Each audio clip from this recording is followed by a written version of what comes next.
ॐ नवकुलनागाय विद्महे विषदन्ताय धीमहि तन्नो शर्पः प्रचोदयात्। ओम नमः शिवाय। हर हर महादेव। श्री शिवाय नमस्ते। आप सभी भक्तजनों को नाग पंचमी की बहुत बहुत शुभकामनाएं।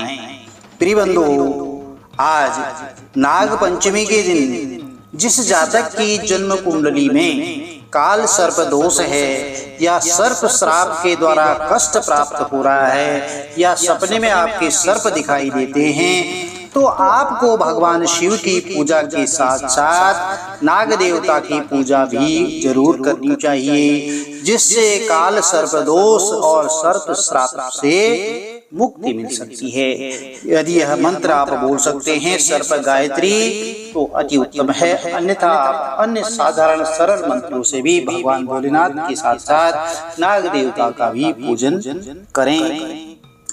प्रिय बंधु, आज की वीडियो में नाग पंचमी व्रत कथा श्रवण करने जा रहे हैं। चलिए कथा आरंभ करते हैं।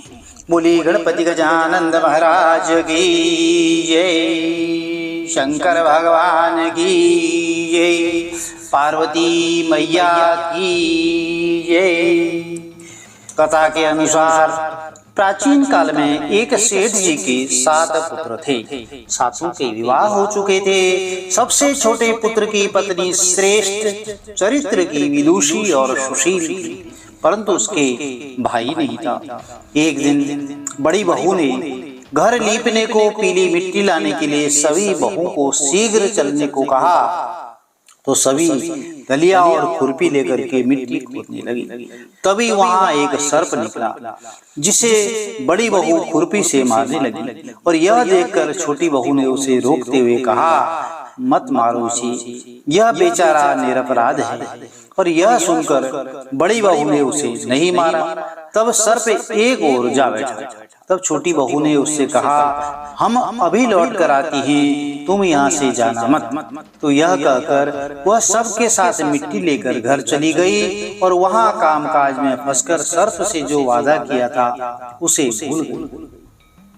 अब उसे दूसरे दिन वह बात याद आई, तो सबको साथ लेकर वहां पहुंची और सर्प को उस स्थान पर बैठा हुआ देखकर बोली, सर्प भैया नमस्कार है। सर्प ने कहा, तू कह चुकी है भैया, इसलिए तुझे छोड़ देता हूँ, नहीं तो झूठी बात कहने के कारण तुझे अभी तक डस लेता।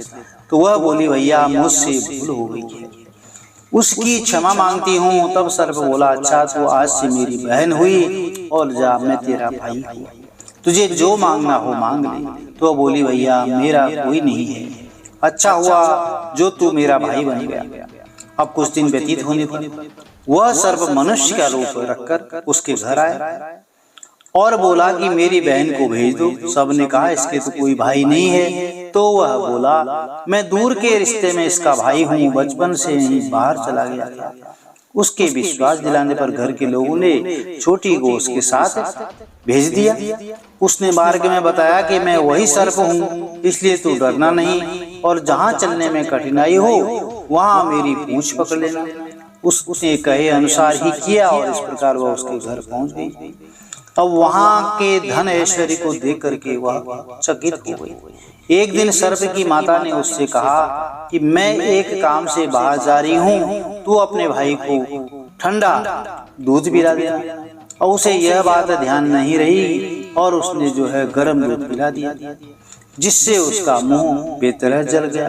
अब यह देखकर सर्प की माता बहुत क्रोधित हुई, परंतु सर्प के समझाने पर शांत हो गई। तब सर्प ने कहा कि बहन को अब उसके घर भेज देना चाहिए। तब सर्प और उसके पिता ने उसे बहुत सारा सोना, चांदी, जवाहरात, वस्त्र, भूषण आदि देख करके उसके घर पहुंचा दिया। इतना ढेर सारा धन देख करके बड़ी बहू ने ईर्ष्या से कहा, भाई तो बड़ा धनवान है, तुझे और उससे और भी धन लाना चाहिए। तो सर्प ने यह वचन सुना तो सब वस्तुएं सोने की लाकर दे दी। यह देखकर बड़ी बहू ने कहा, इन्हें झाड़ने की झाड़ू भी सोने की होनी चाहिए। तब सर्प ने झाड़ू भी सोने लाकर रख दी। अब सर्प ने छोटी बहू को हीरा मणियों का एक अद्भुत हार दिया। उसकी प्रशंसा उस देश की रानी ने भी सुनी और वह राजा से बोली कि सेठ जी, छोटी बहू का हार यहाँ आना चाहिए।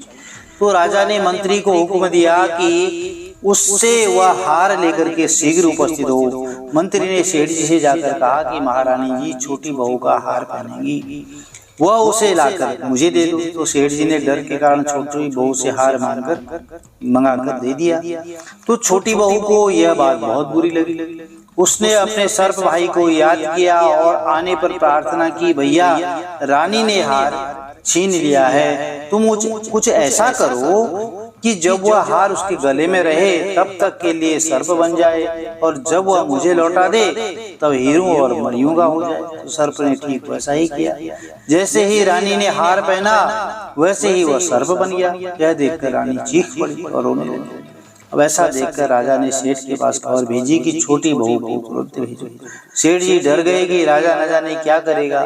वे स्वयं छोटी बहू को साथ लेकर के उपस्थित हुए। तो राजा ने छोटी बहू से पूछा कि तूने क्या जादू किया है, मैं तुझे दंड दूंगा। छोटी बहू बोली, राजन दृष्टदा क्षमा कीजिए, यह हार ही ऐसा है कि मेरे गले में हीरों और मणियों का रहता है और दूसरे के गले में यह सर्प बन जाता है। अब यह सुनकर राजा ने वह सर्प बना हार उसे देकर कहा, अभी पहन कर दिखाओ। तो छोटी बहू ने जैसे ही उसे पहना वैसे ही हीरो और मणियों का हो गया। और यह देखकर राजा को उसकी बात का विश्वास हो गया और उसने प्रसन्न होकर के उसे बहुत सी मुद्राएं भी पुरस्कार में दे दी। छोटी वह अपने हार और इन सहित पुरस्कार सहित वह घर लौट आई। उसके धन को देख करके बड़ी बहू ने ईर्ष्या के कारण उसके पति को सिखाया कि छोटी बहू के पास कहीं से धन आया है। और यह सुनकर उसके पति ने उसकी अपनी पत्नी को बुलाकर कहा कि ठीक बता दे, यह धन तुझे कौन देता है। तब वह सर्प को याद करने लगी। तब उसी समय सर्प ने प्रकट होकर कहा, यदि मेरी धर्म बहन के आचरण पर संदेह प्रकट करेगा तो मैं उसे खा लूंगा। यह सुनकर छोटी बहू का पति बहुत प्रसन्न हुआ। उसने सर्प देवता का बड़ा सत्कार किया और उसी दिन से नाग पंचमी का त्योहार मनाया जाता है और स्त्रियां सर्प को भाई मान करके उसकी पूजा किया करती हैं। तो प्रिय बंधु, यह छोटी सी कथा नाग पंचमी की आपको अच्छी लगी तो चैनल को लाइक शेयर सब्सक्राइब जरूर करें। आज के दिन आप नाग देवता की पूजा करें, माटी की नाग देवता बना सकते हैं और उनका पूजन कर सकते हैं। या आपके आसपास में कहीं सर्पराज यदि कोई दिखें तो आप उनको दूर से ही दूध पिला सकते हैं, दूध रख सकते हैं उनके लिए। या कहीं जंगल में जो है उनके नाग देवता के निमित्त एक कटोरे में आप दूध, ठंडा दूध जो है रखकर आ सकते हैं। दान पुण्य करें, गौ माता की सेवा करें, क्योंकि गौ माता में 33 कोटि देवी देवताओं का वास होता है। पक्षियों के लिए दाना पानी की व्यवस्था करें, देवादिदेव महादेव की आराधना करें। पंचोपचार, षोडशोपचार जैसे आपके बनता है, आपके पास समय है और जैसे आपके पास सामग्री उपलब्ध है, देवादिदेव महादेव का श्रृंगार करें, पूजन करें, आपके मनोरथ जरूर पूर्ण होंगे। हर हर महादेव, जय माता दी।